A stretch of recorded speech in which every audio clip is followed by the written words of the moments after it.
دوستان و همراهان عزیز سلام.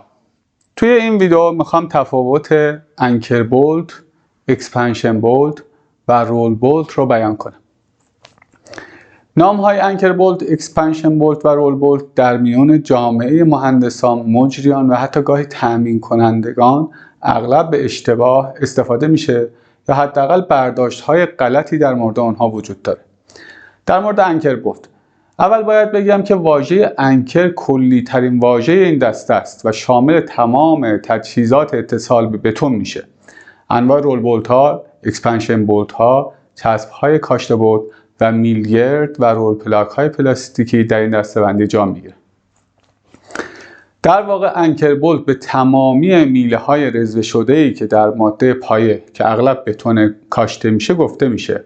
ممکن این بولت ها با انواع چسب های بتون و یا رزین های کاشت آرماتور با بتون درگیر بشن که از اونها به عنوان انکرهای شیمیایی نام میبریم. اکسپنشن بولت ها نوع دیگه انکرهای مکانیکی هستند که مکانیزم گیرش اونها تو بتون باز شدن قسمت انتهایی اوناست. این بولت ها با بوم بسته شدن داخل حفره بتون گیر کرده و محکم میشن. در حقیقت اغلب انکرهای مکانیکی فلزی تو این دسته قرار میگیرن. پس تا اینجا مشخص شد که اکسپنشن بولت ها یکی از انواع انکر بولت ها هستند. داستان واژه رول بولت اما خیلی جالبه.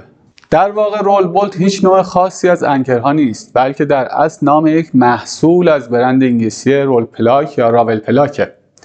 جان جوزف رالینگز که یکی از پیمانکاران تأسیسات ساختمان بود، اولین بار رول پلاک رو اختراع کرد. اختراعی که نامش رو از نام خانوادگی مخترعش وام گرفت. این اختراع منجر به پایه‌گذاری شرکت راول پلاک در سال 1919 شد. این شرکت که بیش از 100 سال در زمینه تکنولوژی انکراژ فعالیت میکنه، در سال 1930 اولین انکر مکانیکی فلزی جهان رو اختراع کرد و نام اون رو راول بولت گذاشت.